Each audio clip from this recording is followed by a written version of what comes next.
मेरा नाम नंदिता है। हम लोगों का रो रो कर बुरा हाल हो रहा था क्योंकि वो लोग हमारे घर का सामान उठा उठा कर फेंक रहे थे। ये सब कुछ मुझसे बर्दाश्त नहीं हो रहा था। हम उनके आगे हाथ जोड़ रहे थे, पैर पकड़ रहे थे कि प्लीज़ एक बार हमारी बात सुन लो, मगर वो लोग यही कह रहे थे कि सर का ऑर्डर है कि हमें आपके घर का सामान उठाकर फेंकना है क्योंकि आपका घर अब हमारा हो गया है। अपना सामान उठाओ और यहाँ से चली जाओ।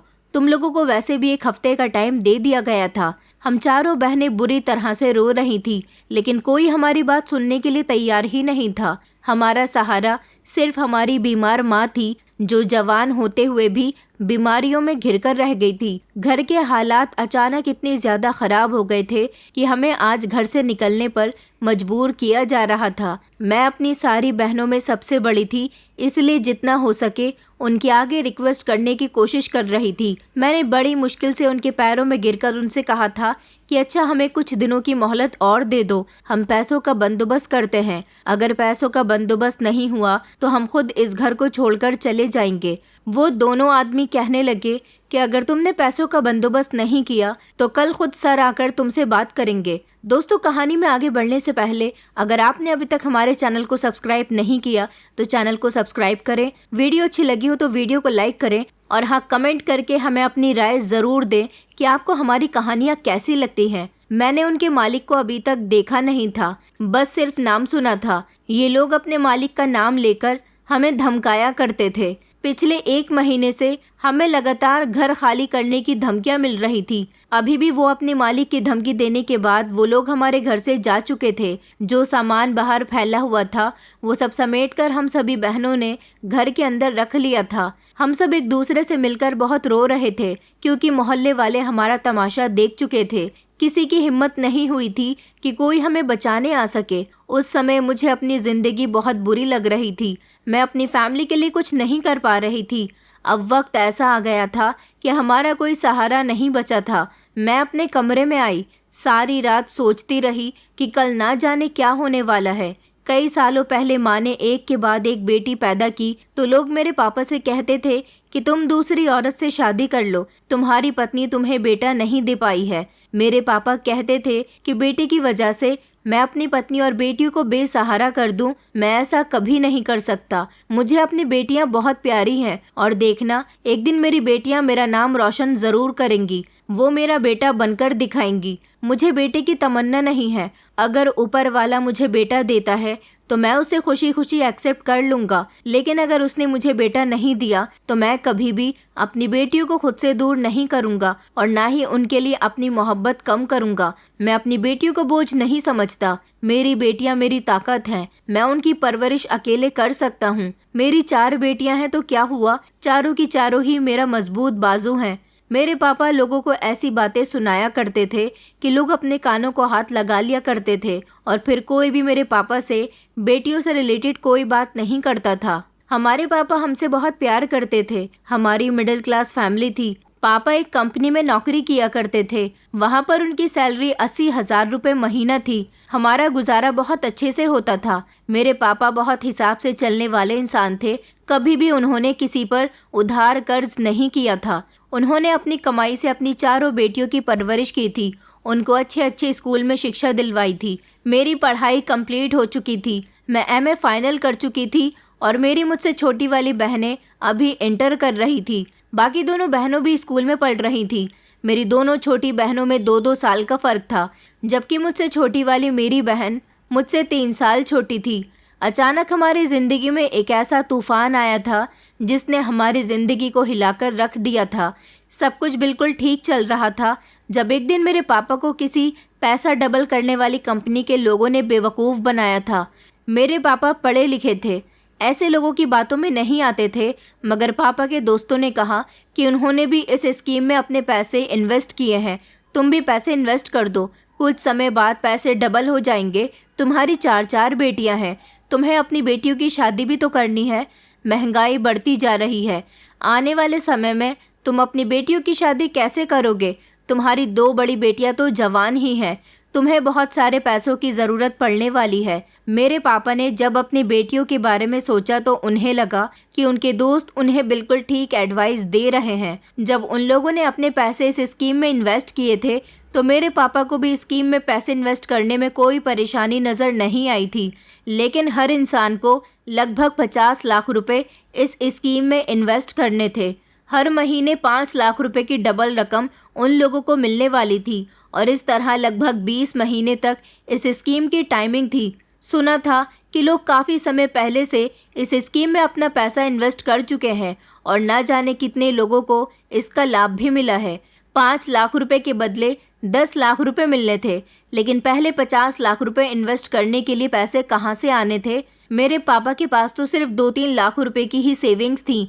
मेरे पापा ने इस स्कीम में पैसा इन्वेस्ट करने के लिए अपने दोस्तों से मना कर दिया था क्योंकि उनके पास पैसों का इंतज़ाम नहीं हो पा रहा था। मगर उनके दोस्त बार बार उनसे कह रहे थे कि कुछ भी करके पैसों का बंदोबस्त कर लो, अगर इस स्कीम का फ़ायदा नहीं उठाया तो सारी ज़िंदगी पछताते रह जाओगे। उन लोगों ने मेरे पापा के दिमाग में ऐसी ऐसी बातें भर दी थी कि मेरे पापा उनकी बात मानने के लिए तैयार हो गए थे। मेरे पापा के ही दोस्तों ने उन्हें एडवाइस दी थी कि वो अपनी कंपनी के बॉस से लोन क्यों नहीं लेते। मेरे पापा को अपनी कंपनी में नौकरी करते हुए लगभग 4 साल हो गए थे, इसलिए मेरे पापा अगर कंपनी से लोन लेते तो उन्हें बहुत आसानी से मिल जाना था। कभी मेरे पापा को किसी से पैसे उधार लेने की भी ज़रूरत नहीं पड़ी थी, लेकिन अब जब उन्हें पैसों की बहुत ज़रूरत थी तो उन्होंने सोचा कि वो अपने बॉस से 50 लाख रुपए का लोन ले लेते हैं और उन्होंने अपने बॉस से कहा था कि वो हर महीने उनको 5 लाख रुपए महीना दिया करेंगे। मेरे पापा ने हिसाब लगाया था कि उनके पास 10 लाख रुपए महीना आएगा तो वो 5 लाख रुपए हर महीने अपने बॉस को देकर उनका भी लोन चुकता करते रहेंगे और उन्हें भी प्रॉफिट होता रहेगा।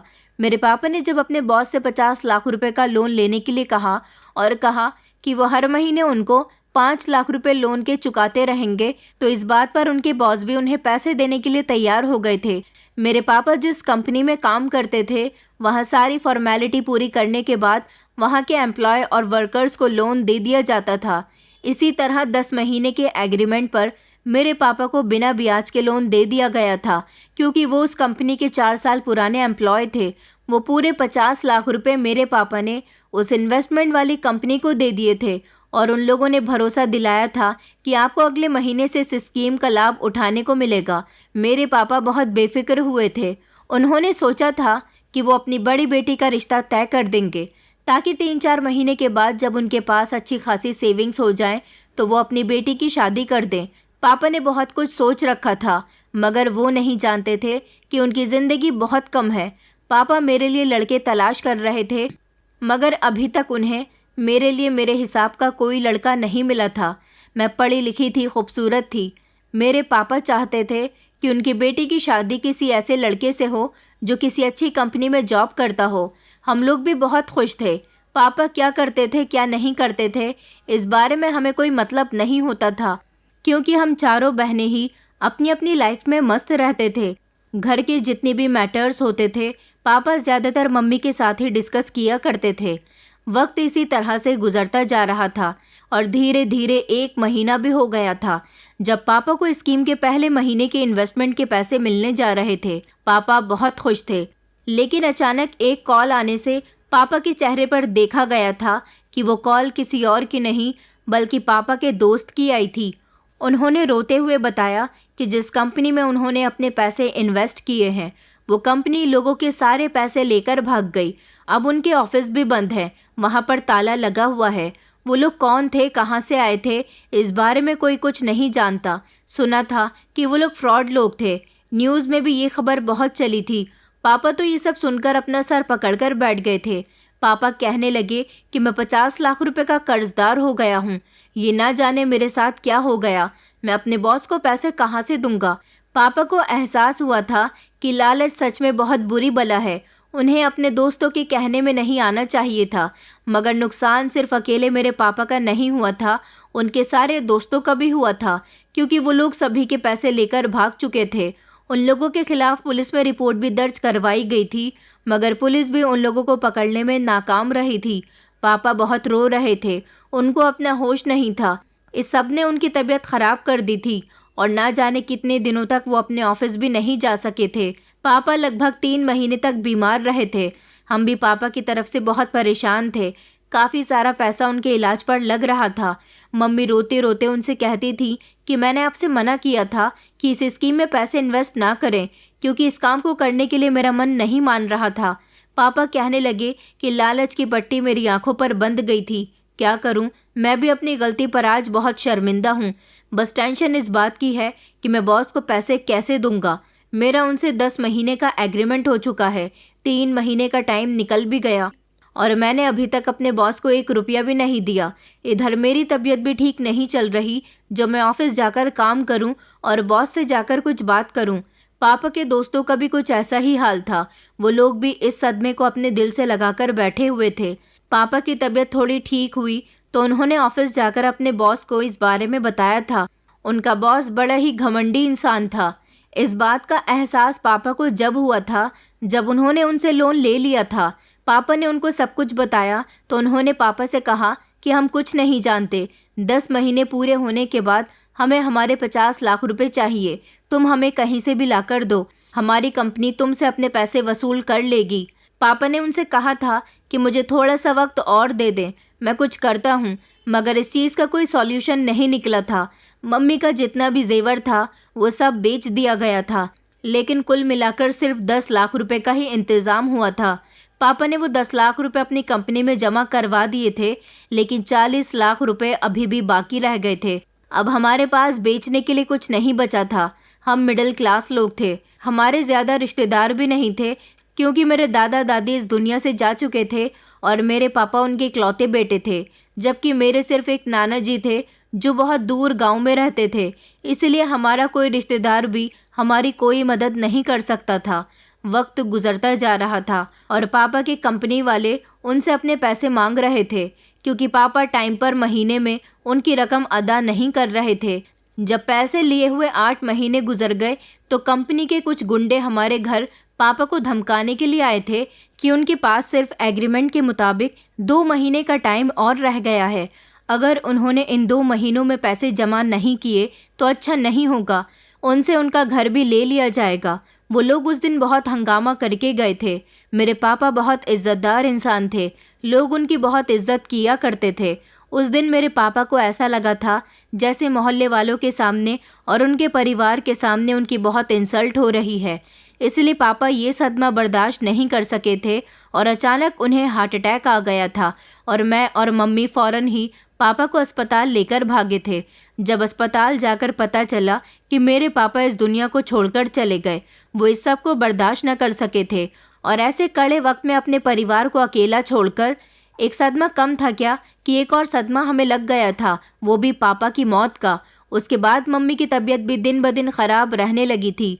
मेरी मम्मी बहुत खूबसूरत थी, लेकिन जब से उन्हें दुख और तकलीफ़ ने घेरा था वो दिन ब दिन कमज़ोर और बूढ़ी लगने लगी थी। और जब से पापा गए थे, कंपनी के ये 2 आदमी आकर हमें बहुत तंग किया करते थे। अब इन लोगों ने हमें आखिरी मौका दिया था कि अगर हमने खामोशी से इस घर को खाली नहीं किया तो वो लोग खुद ही हमें इस घर से निकाल देंगे। एग्रीमेंट के मुताबिक 10 महीने तक उनकी रकम उन्हें वापस लौटाना थी। हमारा घर बहुत महंगा था, मगर कंपनी का बॉस हमारे घर को सिर्फ 40 लाख रुपए में ख़रीदना चाहता था। उन लोगों की नज़र हमारे घर पर थी। सुना था कि कंपनी का बॉस बहुत लालची इंसान है, वो बहुत अमीर है, लेकिन जहाँ बात पैसे की आती है तो वो लोगों से पैसे लेकर ही छोड़ता है। इसी टेंशन में मैं सारी रात रोती रही थी। अगले दिन हमारे घर के दरवाजे पर एक बड़ी सी गाड़ी आकर रुकी थी। दरवाज़ा बजने लगा तो मैं दरवाज़ा खोलने के लिए चली गई। वो दोनों आदमी जो हर बार हमारे यहाँ पैसों के लिए आते थे वो भी उसके साथ थे। 2-3 लोग और भी थे और एक लगभग 50 साल की उम्र का आदमी उन सब के बीच में खड़ा हुआ था। ये आदमी कौन था मैं इसे नहीं जानती थी, मगर वो मुझे एकटुक देखे ही जा रहा था। उसकी नज़र मेरे चेहरे से हट ही नहीं रही थी। मैं इन सब लोगों को देखकर बहुत घबरा गई थी, इसलिए दरवाज़ा खोलकर फ़ौरन ही अपनी मम्मी को बताने के लिए चली गई थी कि दरवाजे पर कंपनी के कुछ लोग आए हैं, क्योंकि मैं समझ गई थी कि ये लोग वहीं से आए थे। मम्मी ने हम चारों बहनों से कहा था कि कमरे से बाहर निकलकर मत आना। मम्मी हॉल में चली गई तो वो लोग पहले ही सोफे पर आकर बैठ गए थे। उन्होंने मेरी मम्मी को अपने सामने बैठने का इशारा किया था। मैं सब कुछ खिड़की से झांक कर देख रही थी। उन्होंने मेरी मम्मी से कहा कि मुझे आपके पति की मौत का बेहद अफसोस है। दरअसल मैं ही उनका बॉस हूँ। आप लोगों ने पैसों का इंतज़ाम नहीं किया। मेरी मम्मी ने उनके आगे हाथ जोड़ लिए और कहने लगी कि सर, आप तो जानते हैं कि मेरे पति इसी सब में इस दुनिया को छोड़कर चले गए। हमारे पास कुछ नहीं है इस घर के अलावा। अगर ये भी आपने ले लिया तो हम कहाँ जाएंगे। वो आदमी मेरी मम्मी की बात सुनकर ज़ोर ज़ोर से हंसने लगा था। उसने कहा कि ये बात तो आपके पति को पहले सोचनी चाहिए थी। हमने उनके ही कहने पर उन्हें 50 लाख रुपए का लोन दिया था। ये लोन आपके पति को चुकाना चाहिए था। हम अपनी कंपनी के ना जाने कितने एम्प्लॉय को पैसे दे चुके हैं। हमारी कंपनी अलग से लोन देने का बिजनेस करती है, मगर जो वक्त पर हमारा लोन चुकता नहीं करता, हम उसे इसी तरह से बर्बाद करते हैं। मेरी मम्मी कहने लगी कि सर प्लीज़ ऐसा मत कीजिए। मेरी जवान जवान बेटियां हैं। मैं अपनी बेटियों को लेकर कहाँ जाऊंगी। उनके सर पर पिता का साया भी नहीं है और मेरा कोई बेटा भी नहीं है। मैं क्या करूं? हमारे घर में तो खाने पीने के भी लाले पड़े हुए हैं। हम बड़ी मुश्किल से अपना गुजारा कर रहे हैं।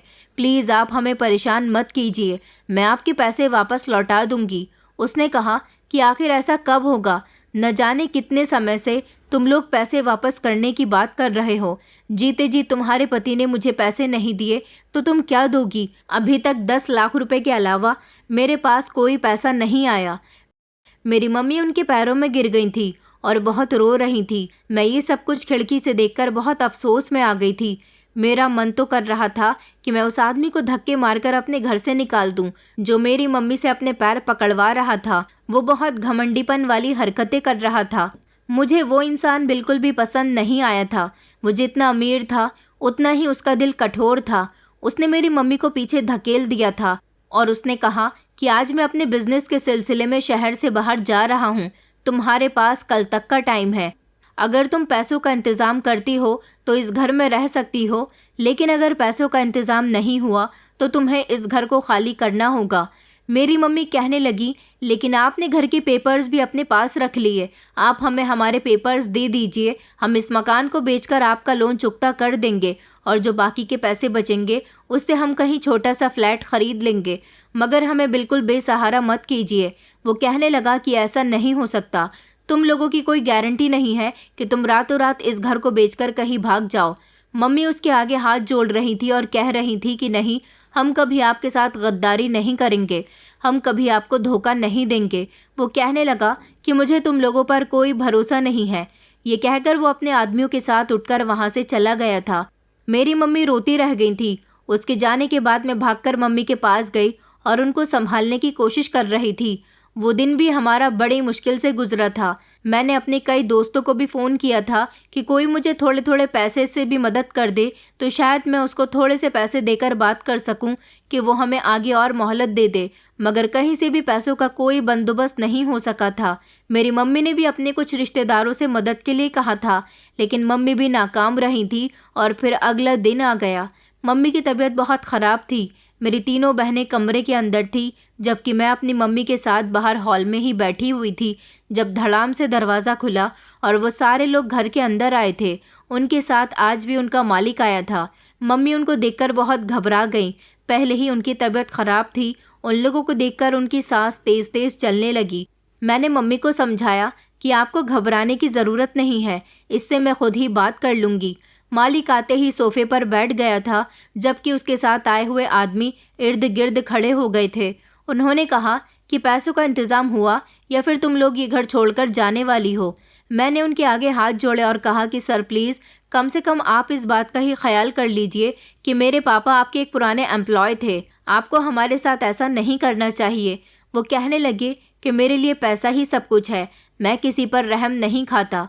मैंने कहा, आप हमारे साथ धोखा कर रहे हो। आपने हमारी प्रॉपर्टी के पेपर्स अपने पास रख लिए। हम इस घर को बेचकर आपका लोन चुकता कर सकते हैं, मगर आप पेपर्स पहले ही हमसे ले जा चुके हो। ये घर आपके 40 लाख रुपए से दुगना महंगा है। मेरी बात सुनकर मालिक ज़ोर ज़ोर से हंसने लगा था। उसने मेरी मम्मी की तरफ देखकर कहा कि ये तुम्हारी बेटी है। मम्मी डरी सहमी एक तरफ को बैठी हुई थी। वो कहने लगा कि मुझे तुम्हारी बेटी पसंद आई है, बहुत अच्छी और बहादुर लड़की है। मैंने कहा कि प्लीज़ सर, हम पर दया कीजिए, हम कुछ दिनों में पैसों का बंदोबस्त करके आपको दे देंगे। वो इतराते हुए कहने लगा कि ना जाने कितने समय से तुम लोग पैसों का बंदोबस्त कर रही हो। तुमसे पैसों का बंदोबस्त नहीं होता। अगर मैं तुम लोगों के आगे एक ऑफ़र रखूं तो क्या तुम उसे मान जाओगी? मैं और मम्मी ने उसे चौंक कर देखा था। मैंने घबराते हुए शब्दों में कहा कि कैसा ऑफ़र? वो कहने लगा कि तुम मुझसे शादी कर लो, मैं तुम्हारा सारा लोन माफ़ कर दूंगा और तुम्हारे घर के पेपर भी तुम्हारी माँ को दे दूंगा। ये बात सुनकर तो जैसे मेरे होश उड़ गए थे। उसकी हिम्मत कैसे हुई थी इतनी बड़ी बात कहने की? उसकी उम्र मुझसे डबल थी। वो मेरे पापा की उम्र का था। मेरी मम्मी ने मुझे झट से गले लगा लिया। मम्मी कहने लगी कि नहीं नहीं सर, ऐसा नहीं हो सकता। हम आपको पैसों का बंदोबस्त करके दे देंगे।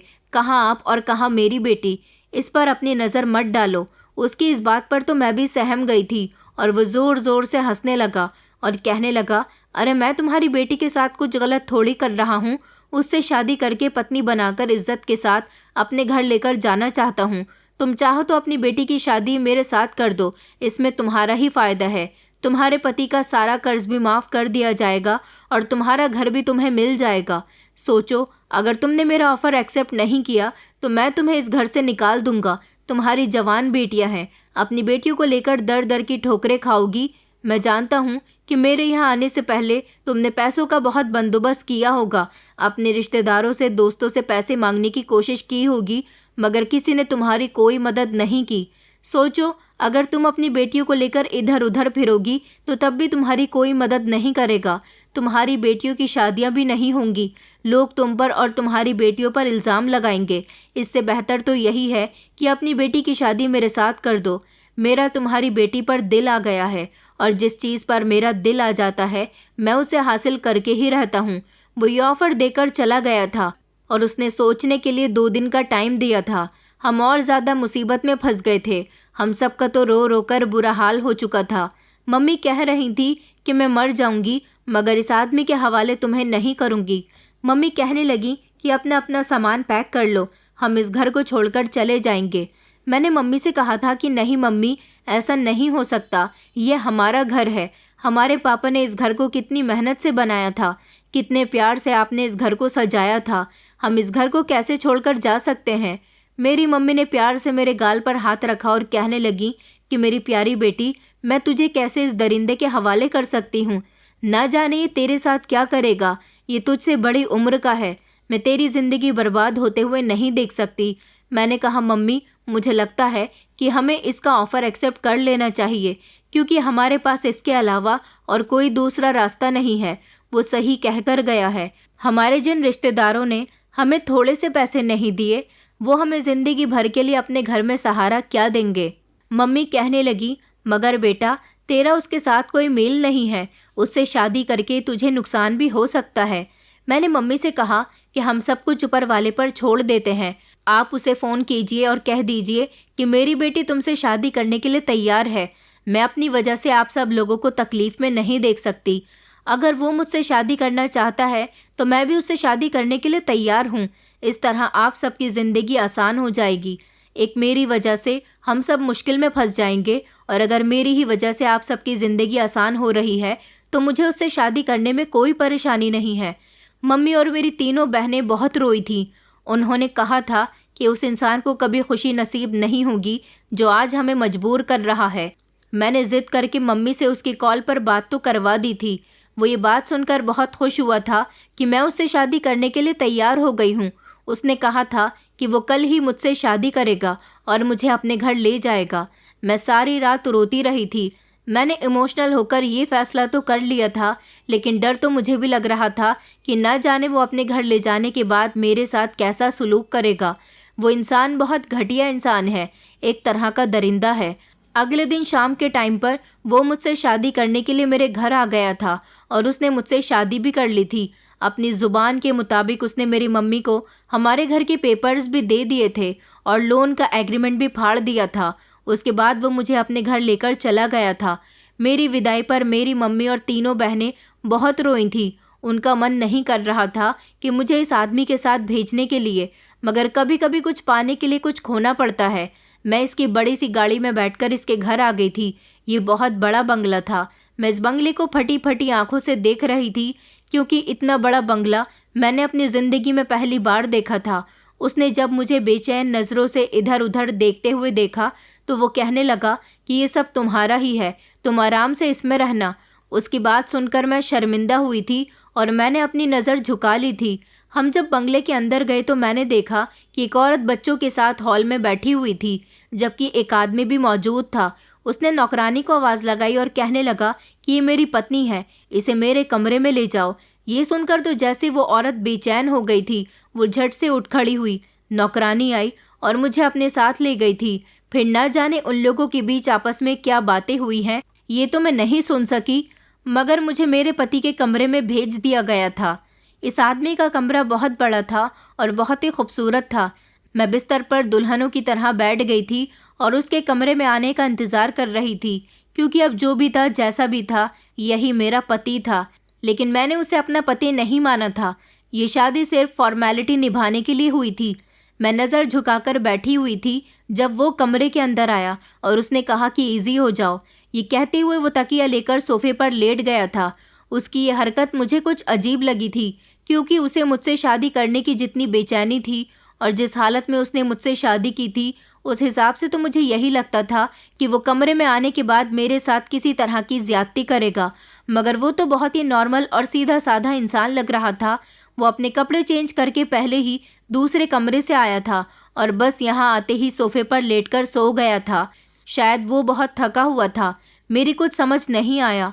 मुझे तो ऐसा लगा था जैसे आज की रात में उससे बच गई थी। मैं भी आराम से बिस्तर पर लेट गई, मगर मुझे सारी रात इस टेंशन में नींद नहीं आई थी कि कहीं वो किसी टाइम मेरे साथ कुछ गलत ना कर दे। सुबह का टाइम हुआ तो मैं उठकर इधर उधर टहलने लगी थी। लगभग 7 बजे उसके मोबाइल का अलार्म बजा तो वो भी उठ गया था और बाथरूम में नहाने के लिए चला गया। उसके बाद वो अच्छे से तैयार हो गया था। उसने कहा कि मैं जानता हूँ कि तुम सारी रात सोई नहीं हो, अब आराम से सो जाओ, मैं ऑफिस जा रहा हूँ। वो इतनी सुबह सुबह तैयार होकर ऑफिस चला गया तो मैं कमरे का दरवाज़ा बंद करके आराम से सो गई थी और लगभग 12 बजे मेरी आँख खुली थी, क्योंकि मुझे बहुत सुकून की नींद आई थी। मुझे तसल्ली थी कि अब मेरे घर वालों को भी कोई परेशानी नहीं होगी। दोपहर के 1 बजे थे जब वो दोबारा से घर में आ गया। उसने मुझे कमरे में देखा तो कहने लगा कि तुमने नाश्ता किया या नहीं। मैंने ना में सर हिलाया तो उसने मुझसे कहा कि अच्छे से तैयार हो जाओ, तुम्हें मेरे साथ चलना है। मैंने उससे उसके साथ जाने के लिए साफ इनकार कर दिया था। वो कहने लगा कि देखो, अब तुम मेरी पत्नी हो, जैसा मैं कहूँगा तुम्हें वैसा ही करना होगा।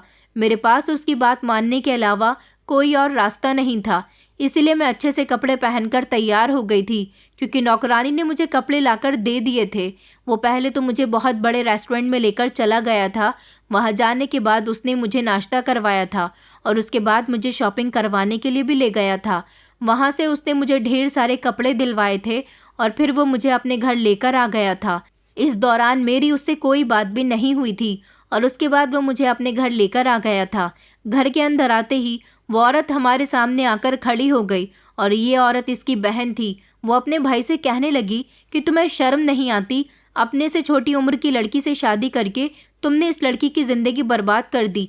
ज़रूर ये लड़की गरीब परिवार से होगी, तुमने इसको और इसके परिवार को ब्लैकमेल करके इससे शादी कर ली होगी। तुम्हें शर्म नहीं आई इतनी कम उम्र की लड़की से शादी करने पर? उसके भाई ने कहा कि तुम खामोश रहो, तुम्हें मेरी ज़िंदगी में इंटरफेयर करने की कोई ज़रूरत नहीं है, तुम अपनी शादीशुदा ज़िंदगी पर ध्यान दो। मगर वो चिल्ला चिल्लाकर मेरी तरफ से बोल रही थी। मुझे उसकी बहन कुछ बुरी नहीं लगी थी। मेरे पति ने मुझे कमरे में जाने के लिए कहा था, इसलिए मैं वहाँ से कमरे में आ गई थी। मुझे अपने कपड़े चेंज करने थे, इसलिए मैंने कमरे में इधर उधर नज़र दौड़ाकर देखा तो बहुत सारे कबर्ड्स बने हुए थे और एक बड़ी सी अलमारी रखी हुई थी। मैंने सोचा कि शायद इस अलमारी में नौकरानी ने मेरे लिए कपड़े रख दिए होंगे। मैंने जैसे ही वो अलमारी खोली तो ये देखकर मैं दंग रह गई थी कि उस अलमारी में बहुत सारे कपड़े थे, बहुत सारे गहने रखे हुए थे। मैंने बाकी के कबर्ड भी खोल कर देखे तो वहाँ पर मेकअप का सामान और लेडीज़ के इस्तेमाल की हर एक चीज़ कमरे में रखी हुई थी। क्या ये सामान मेरा पति मेरे लिए पहले ही लेकर आ गया था? मगर वो इतनी जल्दी जल्दी में इतना ढेर सारा सामान कैसे ला सकता है? इस अलमारी में जो कपड़े थे, मैंने वो कपड़े जैसे ही निकाले तो ये देखकर मैं दंग रह गई थी कि कपड़े मेरे साइज़ के नहीं थे। उन कपड़ों का साइज़ मेरे साइज़ से काफ़ी बड़ा था और सभी कपड़े लगभग एक ही साइज़ के थे। कुछ कपड़ों को देखकर तो ऐसा लग रहा था जैसे वो कपड़े किसी के पहने हुए थे। फिर मैंने अलमारी में और ज़्यादा छानबीन करने की कोशिश की तो कपड़े निकालते समय अचानक एक एल्बम ज़मीन पर गिरी थी। मैंने उस एल्बम को उठाया और उसे खोल कर देखा तो मेरी आंखें फटी की फटी रह गई थी। उस एल्बम में ढेर सारे फ़ोटोज़ थे जिसमें मेरा पति और उसके साथ एक औरत मौजूद थी। ये औरत बहुत खूबसूरत थी और उसे देखकर अच्छी तरह से अंदाज़ा लगाया जा सकता था कि वो औरत कोई और नहीं बल्कि इसकी पत्नी थी। वो उनकी शादी का एल्बम था। उसमें उन दोनों का नाम भी लिखा हुआ था, जतिन वैट्स प्रियंका। इसका मतलब ये था कि मेरे पति के पहले भी शादी हो चुकी थी। मुझे लगा कि शायद उसने सारी ज़िंदगी शादी नहीं की थी, तभी तो उसने अब मुझसे शादी की है। लेकिन अब उसकी पत्नी कहाँ थी? मुझे तो इस घर में उसकी बहन के अलावा और कोई भी दिखाई नहीं दे रहा था। मैं अभी वो एल्बम देख ही रही थी जब जतिन कमरे के अंदर आ गया। घबराकर मैंने एल्बम को अपने हाथों से पीछे कर लिया। वो ये चीज़ देख चुका था कि मैं अलमारी की तलाशी ले रही थी। उसने मुझे अजीब सी नज़रों से देखा और कहने लगा कि क्या कर रही हो तुम? मैंने घबराते हुए शब्दों में अपनी गर्दन हिलाई तो वो समझ गया था कि मैं कुछ छुपाने की कोशिश कर रही हूँ। उसने मुझसे कहा कि जो तुम छुपा रही हो वो मुझे दिखा दो, वरना अच्छा नहीं होगा। मैं डर गई थी, इसलिए मैंने उसे वो एल्बम दे दी। उसने वो एल्बम मेरे हाथ से ली और वापस अलमारी में रख दी थी। मैंने उसे कहा कि आप पहले से ही शादीशुदा हो? अगर ऐसा है तो फिर आपने मुझसे शादी क्यों की? आपने मेरी ज़िंदगी बर्बाद क्यों की? और आपकी पत्नी कहाँ पर है? आपकी बहन इस तरह से आपसे क्यों झगड़ रही थी? मगर उसने मेरी किसी बात का कोई जवाब नहीं दिया। वो कमरे से निकलकर चला गया था और इस अलमारी को लॉक भी कर गया था। मुझे सख्ती से कहा गया था कि अगर इस कमरे में किसी भी सामान के साथ छेड़छाड़ करने की कोशिश की तो अच्छा नहीं होगा। जो सामान जैसे रखा है उसे वैसे ही रहने दो। अब मैं समझ गई थी कि ये सामान उसकी पत्नी का है, मेरा नहीं। मैं ज़्यादातर कमरे में ही रहती थी। उसकी बहन मेरे साथ बहुत हमदर्दी जताती थी। वो मुझसे हमेशा यही कहती थी कि जितना हो सके इस आदमी से दूर रहना। तुम चाहो तो उसे छोड़कर जा सकती हो। मैं जानती हूँ कि उसने तुमसे ज़बरदस्ती शादी की होगी। मैंने उसे बता दिया था कि उसके भाई ने मेरे साथ क्या क्या किया। उसने मुझसे कहा कि मेरा भाई इंसान नहीं बल्कि एक दरिंदा है। देखो, मेरी मानो तो यहाँ से भाग जाओ। मैं उसकी बात बड़ी ध्यान से सुनती थी, लेकिन शादी के बाद जतिन ने मुझे किसी भी तरह का नुकसान नहीं पहुँचाया था। हालांकि मेरी शादी को 2 महीने गुजर गए थे, बल्कि वो तो मुझे मेरे घर वालों से भी मिलवाने के लिए लेकर जाता था। तो फिर उसकी बहन उसके बारे में ऐसी गलत बातें क्यों कहती थी? हाँ, मैं जानती हूँ कि वो इंसान पहले बहुत गलत था, मगर शादी के बाद उसने मुझे किसी चीज़ की तकलीफ़ नहीं होने दी थी, इसलिए मैं उससे तंग नहीं आई थी। मेरी उसके साथ ज़िंदगी बस नॉर्मल सी गुजर रही थी। मेरा उसको पति मानने का भी मन नहीं करता था, मगर शर्त के मुताबिक मुझे उसकी पत्नी बनकर रहना था। अगर मैं उसे छोड़कर भाग जाती तो शायद वो मेरे घर वालों को फिर से नुकसान पहुंचा सकता था, क्योंकि उसके पास बहुत दौलत थी और दौलतमंद इंसान तो कुछ भी कर सकता है। बस यही सोचते हुए मैं इस घर से नहीं जा सकती थी, मगर उसकी बहन बार बार मुझे यही एडवाइस दिया करती थी कि अगर यहाँ से भागना चाहो तो भाग जाओ, इससे पहले तुम्हारे लिए कोई बड़ी मुसीबत आ जाए। मैं किसी को कुछ नहीं बताऊंगी कि तुम कहाँ गई हो, लेकिन मेरा मन नहीं करता था उसकी बात मानने के लिए। मैं खामोश रहती थी और अपनी नंद की बातों पर कोई ध्यान नहीं देती थी। जब जब जतिन भी मुझे अपनी बहन से बातें करते हुए देखता तो वो अपनी बहन को एक अजीब सी नज़र से घूरता था और मुझे कमरे के अंदर जाने के लिए कह दिया करता था। उसने एक बार तो मुझसे ये भी कहा था कि मेरी बहन से ज़्यादा बात मत किया करो, वो अपना घर बार छोड़कर हमारे घर में रहती है, हमारे घर की सुख शांति भी ख़राब करना चाहती है। ये बात कहकर वो खामोश हो जाता था। एक दिन मेरी नंद मेरे पास आई और मुझसे कहने लगी कि ऐसा लगता है कि तुम मेरे भाई से प्यार करने लगी हो, तभी तो मेरे कितनी बार कहने पर भी तुम यहाँ से नहीं जा रही हो। उसने मुझसे कहा कि तुम खाना नहीं बनाती क्या? मैंने चौंक कर उसे देखा और कहा कि नहीं नहीं, यहाँ इतनी ढेर सारे नौकर हैं, मुझे कोई काम करने ही नहीं देते, मुझे खाना बनाना आता है। तो वो कहने लगी कि जतिन को नौकरों के हाथ का खाना खाना पसंद नहीं है, क्योंकि उसकी पहली पत्नी उसके लिए अपने हाथों से ही खाना बनाया करती थी। मैं उनकी बात सुनकर उन्हें बड़ी अजीब सी नज़रों से देख रही थी। इससे पहले मैं उनसे कोई सवाल करती, जब उन्होंने खुद ही मुझे बता दिया था कि जतिन की 10 साल पहले शादी हुई थी, उसकी पत्नी किसी बीमारी की वजह से 1 साल बाद ही मर गई। ये सुनकर मुझे बेहद अफसोस हुआ था। थोड़ी देर के बाद वो मेरे कमरे से चली गई थी। मैंने सोचा वैसे भी मैं सारा दिन बोर होती रहती हूँ। आज नौकरों से कहती हूँ कि मुझे तुम्हारे मालिक के लिए खाना बनाना है, तो मैं किचन में चली गई थी। खाना बनाने के बाद मैं खाने को अच्छी तरह से ढककर कमरे में चली गई थी, क्योंकि मेरा पति उस दिन देर से घर आया था। जब वो घर आया तो मेरी नंद ने उसे जताया था कि आज तुम्हारी पत्नी ने तुम्हारी पसंद का खाना बनाया है। उसने मेरी तरफ देखकर कोई ख़ास रिएक्शन तो नहीं दिया था, बस वो हल्का सा मुस्कुरा दिया था और फिर वो खाना खाने लगा।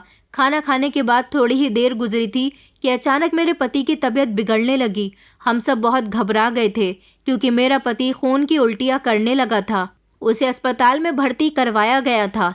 अस्पताल जाने के बाद पता चला कि उसको जहर देकर मारने की कोशिश की गई है। ये बात सुनकर तो मेरे पैरों तले से ज़मीन निकल गई थी। मेरी नंद अपने भाई की ऐसी हालत पर ज़ोर ज़ोर से रो रही थी और उसने कहा था कि मेरे भाई को मारने वाली यही लड़की है। इसने ही उसके लिए अपने हाथों से खाना बनाया था। मेरे भाई की तबीयत खाना खाने के बाद ही बिगड़ी है। ज़रूर इसने ही खाने में उसके लिए जहर मिलाया होगा। उसने शोर शराबा मचाते हुए पुलिस को भी बुला लिया था। मेरे पति का इलाज चल रहा था। पुलिस मुझे अपने साथ लेकर जाने लगी। मैं पुलिस के आगे गिड़गिड़ा रही थी, रो रही थी कि प्लीज़ मुझे छोड़ दीजिए, मैंने ऐसा कुछ नहीं किया, ये औरत झूठ बोल रही है। मगर किसी ने भी मेरी किसी बात पर यकीन नहीं किया और मुझे अरेस्ट कर लिया गया था। भला मैं जतिन को कैसे मार सकती थी? मैं फॉर्मेलिटी निभाने के लिए उसके साथ खुशी खुशी रह रही थी, मगर मैं उसे मारने जैसी गलती कभी नहीं कर सकती थी। ये बात मैं लोगों को कैसे एक्सप्लेन करती? मुझे तो जेल में डाल दिया गया था। मुझसे पूछताछ की जा रही थी। मैं बार बार यही कह रही थी कि मैंने खाने में जहर नहीं मिलाया। खाने में जहर मिलाने वाला कौन है मैं नहीं जानती। मैंने सुना था कि मेरे पति की हालत बहुत सीरियस है। अगर उसकी मौत हो गई तो मुझे बहुत कड़ी सज़ा मिलेगी। मैं अपनी किस्मत पर फूट फूट कर रो रही थी। मुझसे जेल में मिलने के लिए मेरी मम्मी और बहनें भी आई थी। मेरी मम्मी कहने लगी कि देखा बेटा, मैं तुझसे कहती थी ना कि वो इंसान ना जाने तेरे साथ क्या करेगा। देख, आज उसकी वजह से तू जेल में है। काश उस दिन तू उसके साथ शादी करने के लिए ना मानती, तो आज तू इतनी बड़ी परेशानी से ना गुजर रही होती। मुझे बचाने के लिए मेरी मम्मी भी कुछ नहीं कर सकती थी। मैं भगवान से सिर्फ इतनी ही प्रार्थना कर रही थी कि मेरे पति को होश आ जाए, वो ठीक हो जाए, उसकी ज़िंदगी ख़त्म ना हो। मुझे जेल में 24 घंटे हो गए थे। मेरी हालत रोते रोते बहुत बुरी हो गई थी और जेल में मुझे बहुत तंग भी किया जा रहा था। तब मुझे अपने पापा की सबसे ज़्यादा याद आई थी। अगर उस दिन वो स्कीम के पैसे इन्वेस्ट करने की गलती ना करते तो आज हमारे लिए ये मुसीबत ना होती। मैं रोते रोते जेल के एक कोने में बैठे बैठे सो गई थी, जब अचानक एक हवलदार ने आकर मुझे जगाया था। उसने कहा कि उठो, तुम्हारी बेल हो गई है। मैं बाहर गई तो मैंने देखा कि मेरा पति का मैनेजर मुझे लेने के लिए आया था। वो मुझे अपने साथ गाड़ी में लेकर अस्पताल चला गया था। उसने कहा था कि सर को होश आ गया है, वो आपसे मिलना चाहते हैं। मैं जब उनके कमरे में गई तो मैंने उनसे कहा था कि मैंने आपको खाने में जहर मिलाकर नहीं दिया, मैं आपको नहीं मार सकती। उसने मेरी बात सुनकर कहा कि मैं जानता हूँ कि तुम मुझे नहीं मार सकती, तभी तो मैंने तुम्हें रिहा करवाया है। मुझे किसने मारने की कोशिश की थी ये बात मैं बहुत अच्छी तरह से जानता हूँ और असल मुजरिम को जेल की सलाखों के पीछे पहुँचा दिया गया है। ये सुनकर तो मेरे होश उड़ गए थे। मैंने बड़ी चौंक कर अपने पति को देखा था। उसने मेरे आगे हाथ जोड़ लिया और कहने लगा कि मैं तुमसे माफ़ी मांगता हूँ। मैंने अब तक तुम्हारे और तुम्हारे परिवार के साथ जो कुछ भी किया, दरअसल वो मेरी सौतेली बहन थी। मैं 15 साल का था जब मेरी माँ की मौत हो गई थी। मेरे पापा ने दूसरी शादी कर ली थी। ये मेरी सौतेली माँ की 13 साल की बेटी थी। वो उसे भी हमारे घर लेकर आ गई थी। मेरे पापा एक बिजनेसमैन थे, उनकी बहुत सारी दौलत थी। इसकी माँ मेरे पापा की दौलत को हथियाना चाहती थी। जब मैं 20 साल का हुआ तो मेरे पापा इस दुनिया को छोड़कर चले गए। इसकी माँ ने कभी भी मुझे सुकून से रहने नहीं दिया था। फिर एक दिन एक कार एक्सीडेंट में मेरी सौतेली माँ की भी मौत हो गई, जबकि मेरी सौतेली बहन भी मेरे साथ साथ जवान हो रही थी। मैं बहुत मेहनती था, इसलिए अपने पापा का बिजनेस मैंने संभाल लिया और उनके बिजनेस को काफ़ी ऊंचाइयों पर पहुंचा दिया था।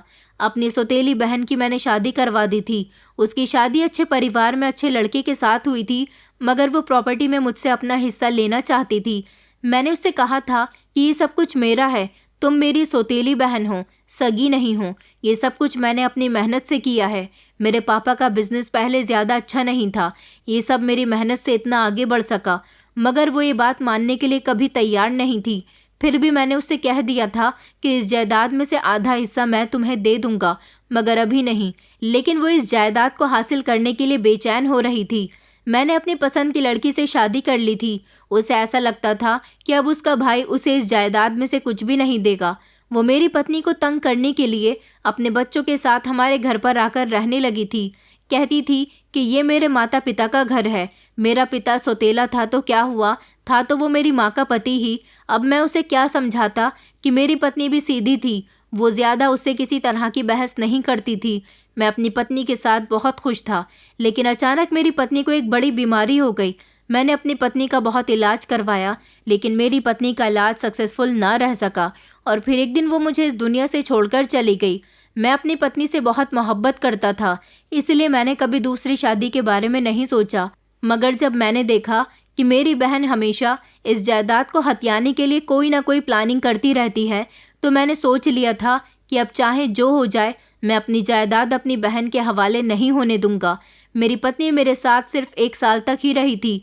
उससे मेरी कोई औलाद भी नहीं हुई थी जो मैं अपनी सारी जायदाद अपने बच्चों के नाम कर सकता।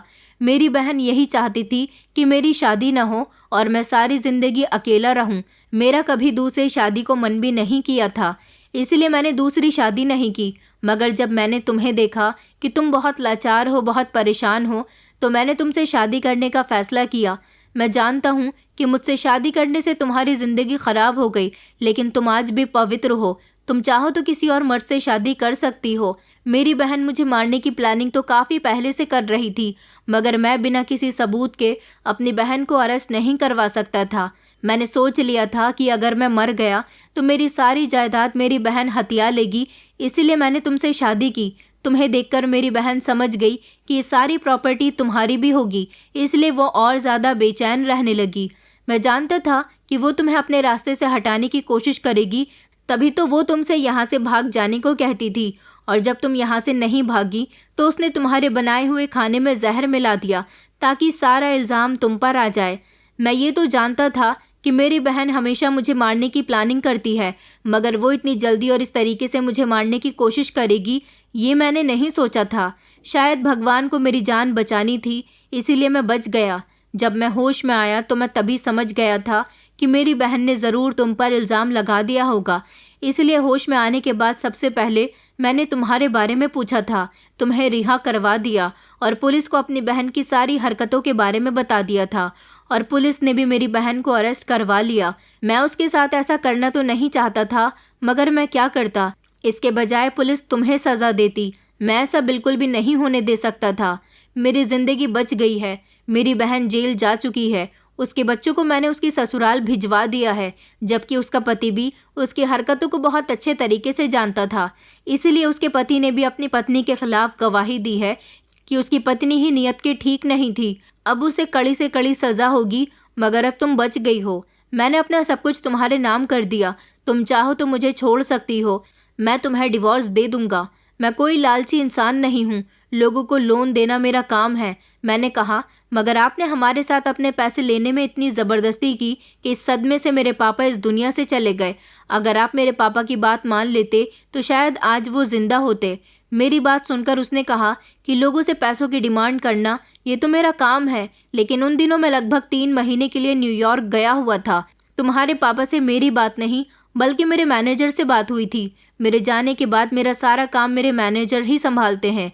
मेरे मैनेजर ने तुम्हारे पापा के साथ कुछ ज़्यादा ही सख्ती कर दी थी। मैं जब वापस आया तो मुझे पता चला कि तुम्हारे पापा की मौत हो गई। मैंने अपने मैनेजर को बहुत डांटा था। आदमियों को भेजने का काम भी हमारे मैनेजर का ही होता है। मेरे आदमियों ने भी तुम्हारे घर का सामान उठाकर फेंका था। उन्होंने मुझे ये बात बताई तो मैंने उनसे कहा था कि तुम्हें इन लोगों से प्यार से बात करनी चाहिए थी। मैं खुद एक दिन तुम्हारे घर तुम्हारी मम्मी से बात करने के लिए आया था। जब मैंने तुम्हें पहली नज़र में देखा तभी से मैंने सोच लिया था कि मैं तुमसे शादी करूंगा और तुम्हारे नाम पर अपनी सारी प्रॉपर्टी कर दूंगा, क्योंकि तुम्हें और तुम्हारे परिवार को मेरी प्रॉपर्टी की बहुत ज़रूरत है। यही वजह है कि अगर मैं पहले ही तुम्हारे साथ नरमी से बात करता तो तुम मुझसे शादी करने के लिए कभी तैयार न होती। अभी तुम्हारी मजबूरी थी, इसलिए तुमने मुझसे शादी कर ली। अगर मैं डायरेक्ट तुमसे शादी करने की बात करता तो तुम और तुम्हारे परिवार वाले यही सोचते कि ना जाने क्या मकसद बनता है मेरा तुमसे शादी करने का। इसीलिए मैंने ये सब कुछ प्लानिंग की थी। तुम मेरी बेटी की उम्र की हो, मैं तुम्हें पसंद नहीं करता। मेरे दिल में तो आज भी मेरी पत्नी के लिए मोहब्बत है। बस मैंने तुम्हें इस घर में इसीलिए लाकर रख दिया था ताकि मेरी बहन किसी दिन ज़बरदस्ती मुझसे जायदाद ना मांग ले। उसे ये तसल्ली रहेगी कि मेरी पत्नी है, मेरा परिवार भी आगे बढ़ेगा। शायद वो एक दिन तंग आकर अपने बच्चों को लेकर अपनी ससुराल चली जाए, मगर वो बहुत शातिर है और मेरा कोई अपना ऐसा होना चाहिए जिसको मैं अपनी सारी जायदाद देकर मर सकूं। मैं जानता हूं कि मेरी ज़िंदगी बहुत कम है क्योंकि मैं अब काफ़ी बीमारियों में घिर चुका हूं। मेरी उम्र काफ़ी हो गई है। अपने पति की पूरी कहानी सुनकर मैं रोने लगी थी। मैंने अपने पति से कहा था कि मैं आपको छोड़कर कहीं नहीं जाऊंगी। भले ही मैं आपको अपना पति नहीं मानती हूँ, लेकिन मुझे आपसे हमदर्दी है। मुझसे जितना हो सकेगा मैं आपका ख्याल रखूंगी, आपकी सेवा करने की कोशिश करूंगी। इस तरह हॉस्पिटल से डिस्चार्ज होने के बाद मैं अपने पति के साथ उसके घर चली गई थी और मैंने उसकी बहुत सेवा की थी। वो लगभग 5 साल तक जिंदा रहा था और उसके बाद वो इस दुनिया को छोड़कर चला गया, लेकिन मरने से पहले वो अपना सब कुछ मेरे नाम कर गया था। उसे मुझसे बहुत हमदर्दी हुई थी। उसने ये बात नोटिस की थी कि मैं एक गरीब लड़की हूँ, मुझसे छोटी मेरी 3 बहनें और मेरी माँ जुड़ी हुई हैं। उसने मुझसे मरने से पहले कहा था कि तुम अपनी बहनों की शादी अच्छे से कर देना और तुम खुद भी दूसरी शादी कर लेना। मैंने तुमसे सिर्फ फॉर्मेलिटी निभाने के लिए शादी की थी, लेकिन कभी तुम्हारे साथ कुछ गलत नहीं किया। मुझे अपने पति पर बहुत तरस आया था। मरने के बाद मैंने उसकी आत्मा की शांति के लिए बहुत प्रार्थना की थी। कभी कभी इस दुनिया में जो लोग बुरे बनकर हमारे सामने आते हैं, दरअसल वो बुरे नहीं होते, बल्कि वो किसी मजबूरी के कारण हमारे सामने बुरा बनने की कोशिश करते हैं। आज इस बात को कई साल गुजर गए, लेकिन फिर भी मैं उस इंसान को याद करती हूँ जिसने मेरी पूरी ज़िंदगी बदल कर रख दी। आज भी मैं उसके बंगले में बड़ी शान से रहती हूँ। उसकी बहन को तो कड़ी सज़ा हुई थी, वो आज तक जेल में है। मैंने अपने पति का बिजनेस संभाल लिया, अपनी बहनों की शादियाँ भी कर दी और अपनी माँ को लेकर मैं इस बंगले में आ गई, लेकिन मैंने अभी तक शादी नहीं की। मैं मानती हूँ कि वो इंसान आज भी मेरा पति है। उसने जीते जी मेरे साथ वफ़ा की थी, मगर मैं मरने के बाद तो उसके साथ वफ़ा कर सकती हूँ। जब तक मुझे कोई अच्छा हमसफ़र नहीं मिल जाता, तब तक मैं खुद को उसकी पत्नी मानती हूँ। दोस्तों, उम्मीद करती हूँ आपको हमारी कहानी पसंद आई होगी। कहानी पसंद आई है तो वीडियो को लाइक करें, चैनल पर नए हैं तो चैनल को सब्सक्राइब करें और हाँ, नोटिफिकेशन बेल को ज़रूर दबाएं ताकि अगली अपडेट सबसे पहले आपको मिले।